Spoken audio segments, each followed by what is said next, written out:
Bien, seguimos en esto de analizar las elecciones de ayer, los resultados más bien, y empiezo con esta pregunta. ¿Por qué ganó el PDC Rodrigo Paz y Edman Lara? Ojalá nuestro entrevistado no me ponga en ridículo y me diga por qué tuvieron más votos. Obviamente sí, pero ¿por qué ganó? Nos acompaña el día de hoy, él es abogado constitucionalista. Además, ha sido en su momento también asesor, parte del equipo de asesores del Senado boliviano. Él es el doctor Israel Quino. Doctor, ¿cómo está? Buenos días, qué gusto. Gracias por el tiempo y este contacto. Le saluda David Chira aquí en Cochabamba. Bienvenido. Estimado David, muy buen día, agradecido por la comunicación. Un cordial saludo a la audiencia en todo el país, honrado siempre de participar en este espacio. Gracias por la atención, de verdad. Y pregunto entonces, en su criterio, en sus impresiones primeras de la elección, y ahí voy a colar esta preguntita, por favor. ¿Por qué ganó el PDC? Varios factores. El primero, y es el transversal en términos de estrategia electoral. El pueblo boliviano acudió a las urnas para votar contra el racismo y contra la discriminación. Este hecho en campaña no resuelto por la agrupación libre les ha generado el detonante del declive electoral de la campaña del balotaje presidencial. Hasta el día de hoy estamos esperando el comunicado de prensa que explique, ¿no?, si verdaderamente no fue la cuenta, fueron sus publicaciones, fueron sus palabras. Ese error le ha generado, ¿no?, su camino al abismo político del binomio de Libre. No pudieron repuntar. Un segundo elemento. Ni Tuto Quiroga ni J.P. Velasco pudieron conectar con el voto populista de las mayorías. Y esto justamente tiene que ver con un sentido de pertenencia, de identidad. El elector que ha acudido ayer a las urnas, estimado David, no ha definido entre qué candidato es de su preferencia primigenia electoral, sino tuvo dos opciones: o con él o nunca por él, o con lo que resta por votar. Ese voto resignación ha tenido un resorte en favor del PDC que dijo, con Tuto jamás. El elector dijo, no, con él nunca. No importa, vamos con esta fórmula que es la que más se aparece. Tercer elemento, el hecho de que el candidato vicepresidencial, hoy vicepresidente electo, el señor Edman Lara, ¿no?, tenga connotación populista por sus publicaciones de transmisión de TikTok, porque habla como la gente, siente como la gente, ha percibido injusticias desde la propia policía como la gente, percibe a la corrupción como un mal, lo que le molesta a la gente. Entonces, ha conectado con el elector que está indignado con este sistema político, con este sistema burocrático, de historia también de 20 años de cansancio del propio MAS, y que apuesta por una otra fórmula. Quinto elemento, estimado David, el efecto del resultado electoral también le ha definido, ¿no?, como un mandato, un mensaje del pueblo, no solo a los políticos, sino también a la comunidad internacional. Este efecto de nuevos gobernantes tiene tres características: renovación política, liderazgos emergentes y proyectos heterogéneos. Por eso el hegemonismo del MAS pierde, por eso apuesta por un proyecto heterogéneo. El liderazgo emergente, Edman Lara, un outsider que se traduce justamente en su incursión en la política, por primera vez candidato, vicepresidente electo. Y renovación política, nunca más Tuto, desde el año 2025, 30, 35 años en política. Entonces, ha optado por la renovación. Sexto elemento, estimado David, con el efecto eleccionario, el pueblo boliviano ha jubilado a la casta tradicional política. Le dijo adiós a Tuto Quiroga, no va a poder ser más candidato a la presidencia, no le da la edad, no le da el cuero político, ya son varias elecciones que no gana. Y tercero, ya no le creen al señor Quiroga, siendo expresidente, nada de lo que propone, porque su última campaña ha sido empañada por el racismo. Ha jubilado al candidato Doria Medina. Tiene representación político-legislativa, pero ya no le va a dar para ser candidato a la presidencia porque pierde siempre, ¿no? Pero tiene una importante, la más importante representación legislativa de toda su historia. Ha jubilado a la UCS y su candidato, alcalde que va a llegar gateando a acabar su gestión municipal, pero se va al archivo histórico de los partidos políticos. Muere la UCS. Y con él también se ha jubilado Manfred Reyes Villa. Ya no le va a dar el cuero para una reelección municipal, mucho menos va a ir a la gobernación, no tiene el voto popular de provincias, del área rural, entonces no ha conectado. Y un séptimo elemento que me parece importante, una elección como la primera vez que participamos en un balotaje presidencial ha estado marcado por la crisis económica. Entonces, cuando no se conecta con la población, no con el electorado, no se advierte en el votante que el candidato por el que va a votar simpatiza o tiene una empatía con su misma necesidad, ¿no? En campaña no sirve generar imposturas poniéndose ponchos, usando hojotas o cantando en quechua o abrazando hermanas de pollera. Hay que ser espontáneo y natural, y no lo era ni el señor Tuto Quiroga ni el señor J.P. Velasco. En campaña, ambos, hasta sus cierres de campaña, y el mismo día de la votación, se aparecían ante la opinión pública con unas camisitas blancas, ¿no? Pero anoche, ¿cómo se los ha visto? Nuevamente, como siempre, con su corbata, ¿no? Ya dejando la impostura de la campaña electoral. Entonces, son varios factores, ¿no?, que han prevalecido en este proceso eleccionario, y en balotaje, siendo diferente a una elección multipartidaria como la primera vuelta, solamente es decir, por él no, por él nunca y por él ni modo. Entonces se ha tenido una decisión política, inclusive de voto resignación, pero decir con él jamás. Por ello la votación en favor del señor Rodrigo Paz y el señor Edman Lara, y en buena hora le ponen fin a un ciclo del MAS y se inicia un nuevo ciclo político en el país. Bien, debo preguntar ahí, para hacer un puentecito, la siguiente pregunta. Acaba un ciclo político. Ciclo político de partidos también, pero ¿qué partidos quedan? Porque ni el PDC ganando tiene partido político propiamente, estructura, filosofía de partido, siquiera tuviera, pensando un poco también en lo que ahora resta, la fidelidad de todos los diputados, senadores que ha logrado incluir. ¿Tiene fidelidad el PDC o es que en cierto camino podrían cambiar de dirección? Le ha pasado a Comunidad Ciudadana, que era la oposición en la anterior gestión. Es decir, esta fragmentación de los partidos políticos, que no son propiamente partidos políticos, usted también en algún momento lo decía, estas son cáscaras nada más, han sido alquiladas en cierto momento. Es lo que tenemos, acabó un ciclo, pero este ciclo es mejor o peor que el otro.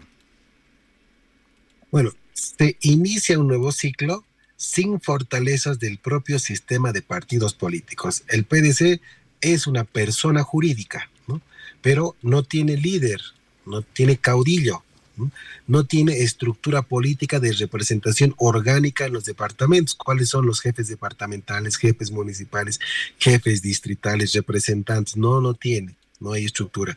No tiene una identificación ideológica, ¿no? Puede ser que la democracia cristiana tenga una definición filosófica en su estatuto, pero sus candidatos han dicho somos de centro, ¿no? Un centro conservador, de derecha, pero populista, porque ese voto es con el cual han generado la victoria electoral. Y lo otro importante, la estructura programática entre lo inscrito de su programa de gobierno ante este proceso eleccionario y lo ofertado en campaña electoral son dos cosas diferentes, ¿no?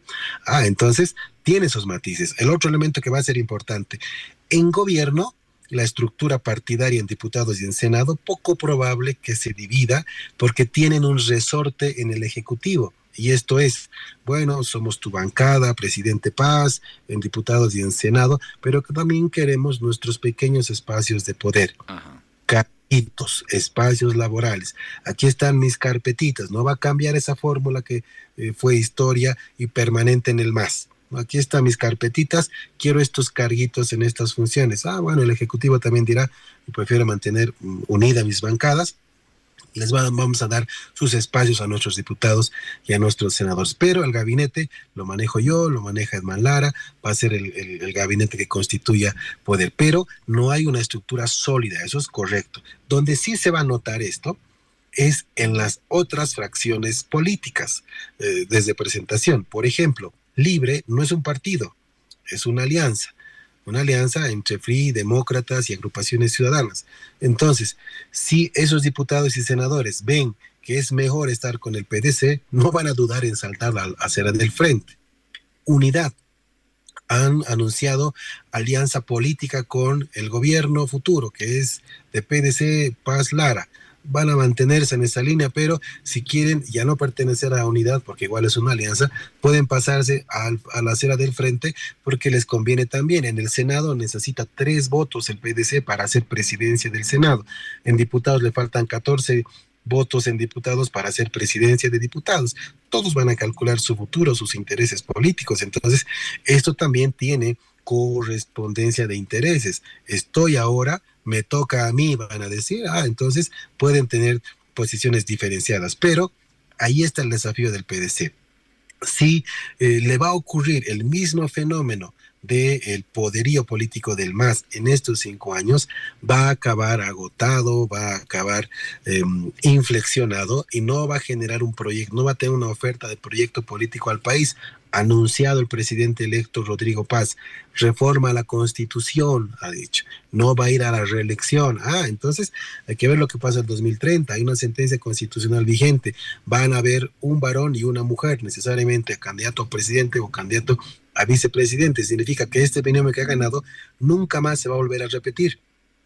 Rodrigo Paz dijo que no va a la reelección, entonces no va como presidente, quizás sí vaya Edman Lara. ¿Con qué otro binomio? Puede ser también hay una figura, o en este tiempo dejar al PDC que participe en las municipales, ¿no? Pero promover su propio partido político, el nuevo movimiento de izquierda revolucionaria, el nuevo MIR puede surgir desde el propio rodriguismo, y ahí va a tener un nuevo tiempo, un nuevo ciclo. Pero si lo hace mal en su gobierno, solamente va a ser un gobierno de transición en el que le dé tiempo a la izquierda política para que se reorganice, territorialice el poder desde los municipios y las gobernaciones, y en 5 años vuelva con fuerza el movimiento, el bloque nacional popular, y desde el 2030, tomando el poder a la presidencia, puedan quedarse otro ciclo de 20 años en el poder. Qué interesante, qué importante además, porque ya vienen las subnacionales. Así en cortito, doctor, en su criterio, las subnacionales van a tener un rol, como cuando estaba el MAS en gobierno de Evo Morales, se decía que había una continuidad de liderazgos para poder gobernar, no solamente desde la Asamblea y en las calles, sino también a este nivel, a nivel municipal y también gobernaciones. ¿Qué le conviene a Rodrigo Paz de aquí en adelante? Pensando un poco en las subnacionales, digo.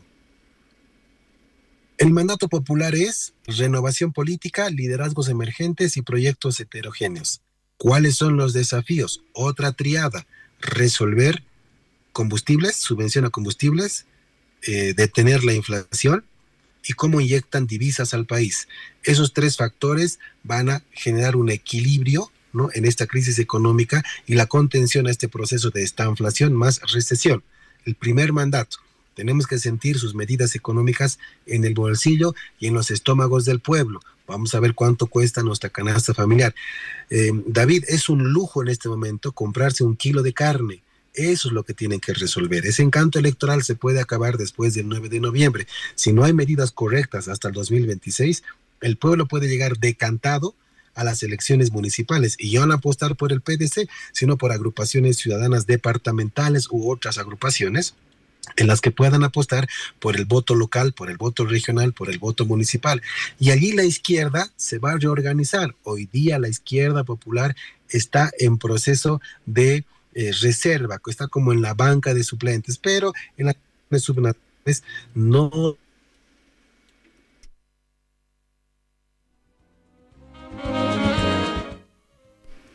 Tenemos un problema en la señal.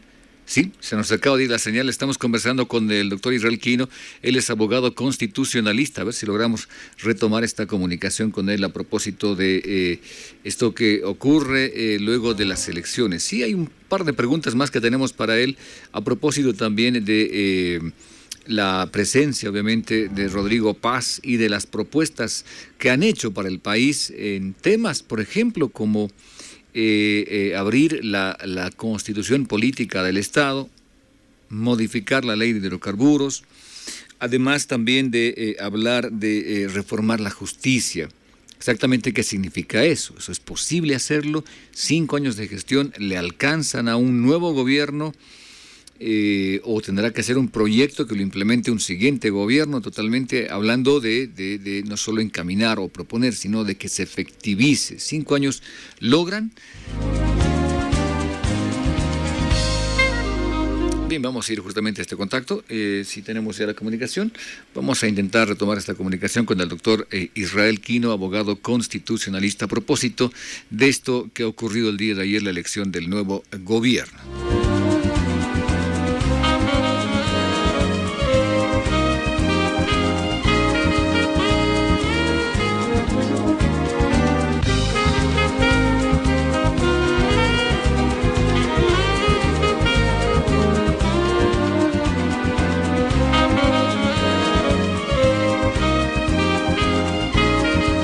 Qué pena, perdimos la comunicación. Estaba haciendo exposición de este punto el doctor Israel Quino y perdimos el contacto. Bueno, nos ha quedado pendiente este tema de lo que sí puede y no puede en cuanto al tema constitucional y normas y leyes que ha propuesto el PDC, Rodrigo Paz Pereira. Reitero, esto de modificar la ley de hidrocarburos, ¿se puede de una vez así con la Asamblea o hay que modificar la Constitución Política del Estado? Y para eso, ¿qué se requiere? Abrir la Constitución, ¿qué requiere? ¿Cuáles son las vías? Además de ello, pensar un poco también en esto de la justicia y las reformas a la justicia. ¿Cuánto tiempo toma empezar a poder, como alguien decía, ¿no?, en campaña, hacer que la justicia sea para la gente y no para algunos? ¿Qué implica esto? Cambiar a todos los funcionarios públicos del sistema de justicia, implica hacer más control, más seguimiento, implica hacer denuncias si hay corrupción. ¿Qué implica todo esto? Porque definitivamente este tema de la justicia, que no ha sido del todo, como propuesta de gobierno, no ha sido, digamos, una propuesta que se socialice como el gancho para generar más votos. Se ha tocado el tema y hay mucha expectativa también de la población respecto a este tema.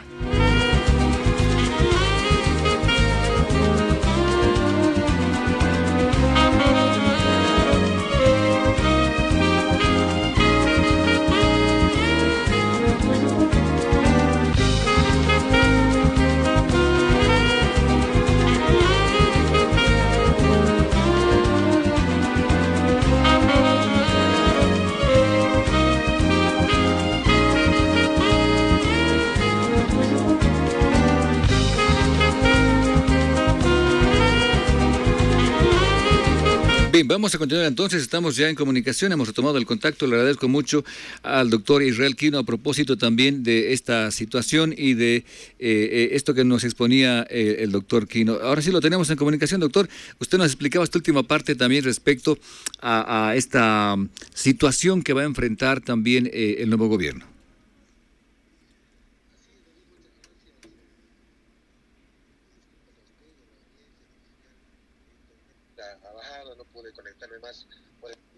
Sin embargo, continuando, estos desafíos de contener este proceso de esta inflación más recesión son el primer mandato, ¿no? El efecto económico lo sentimos todos. Ese lujo hoy día de comer 1 kilo de carne es para muchos casi imposible de adquirir. Lo sentimos en nuestros estómagos, en nuestros bolsillos. Y ese es el mandato del siguiente gobierno. El siguiente gobierno tiene que definir medidas de política económica, no importa de shock, pero sin afectación a las poblaciones vulnerables ni las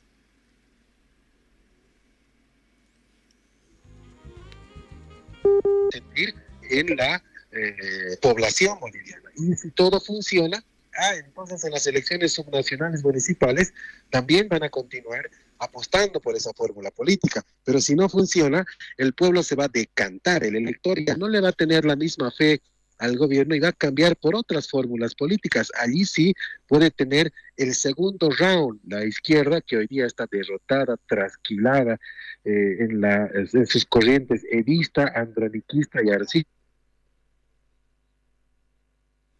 en las elecciones subnacionales, y con otras agrupaciones territorializar el poder local. Entonces tiene grandes desafíos, tiene mandatos, pero también tiene desafíos el siguiente gobierno. Y lo primero que tiene que convocar una vez asuma las riendas del país es a un gobierno de reconciliación nacional, ya no ideologismos que nos separen, no radicalismos de izquierda ni ultraconservadurismos de derecha. Hay que apostar por la reconciliación nacional.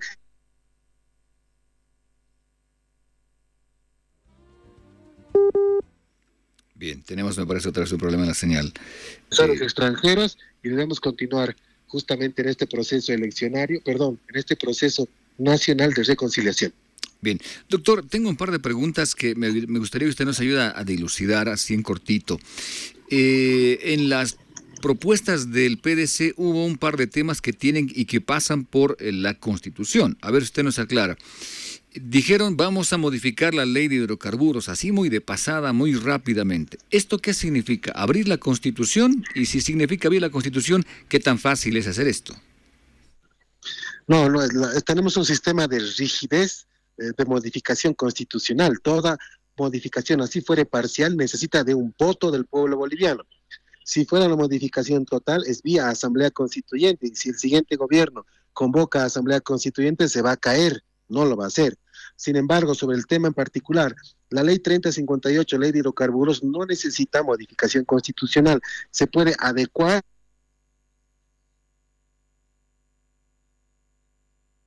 beneficio de la inversión privada. Modificando la ley de hidrocarburos, hay que modificar la ley de inversiones. Entonces, darles mejores condiciones al inversor, sin que signifique privatización, sin que signifique capitalización o privatización en el país, nada de aquello. Puede modificarse la ley 3058 en la Asamblea Legislativa, solo se necesita simple mayoría para eso. En el caso de otros aspectos que han indicado que hay que abrir la Constitución, habían propuestas radicales, además. Si se implementa, por ejemplo, en el caso de la justicia. La justicia en nuestro país es un tema que la gente lo ha pedido, se atienda, que haya justicia para todos. ¿Cuánto tiempo le toma a un partido iniciar un proceso para reformar la justicia y llegar a aplicarlo? ¿5 años alcanzan o eso es un proyecto a largo plazo? No sé, 2 gestiones de gobiernos distintos podrían ser. El presidente electo Rodrigo Paz dijo que el 9 de noviembre va a convocar a expertos nacionales para plantear el camino de la reforma constitucional judicial. Allí tiene que definirse, vamos a generar elecciones judiciales parciales, que puede ser un proceso simultáneo.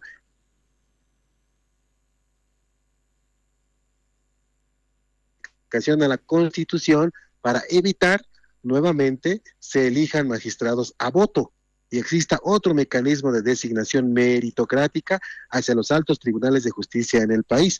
Hay esos 2 caminos que puede hacer esa Comisión Nacional de Alto Nivel que plantee la reforma constitucional judicial. Pero además habló en campaña el presidente electo Rodrigo Paz de que no va a ir a la reelección. Eso significa que tiene que modificar la posibilidad de reelección de la Constitución y modificarla de tal forma que ningún otro gobernante que llegue a la presidencia vaya a la reelección presidencial. Entonces hay desafíos de reforma constitucional muy importantes. Ojalá le alcance el tiempo, ojalá le alcance la paciencia económica del pueblo y su sabiduría política para generar ese tipo de acuerdos, consensos y decisiones políticas. Una jugada en falso puede estar en juego la propia estabilidad del siguiente gobierno en nuestro país. Doctor Quino, le agradezco mucho por el tiempo y este contacto con la radio, a pesar de nuestras fallas técnicas, pero usted ha sido bastante amable al escucharnos y a entendernos también. Gracias por eso. Agradecido por la comunicación, estimado David, a usted, a la familia de la radio y a la audiencia en todo el país. Tengan una bendecida jornada. Buenos días, muchas gracias. Un abrazo, hasta pronto.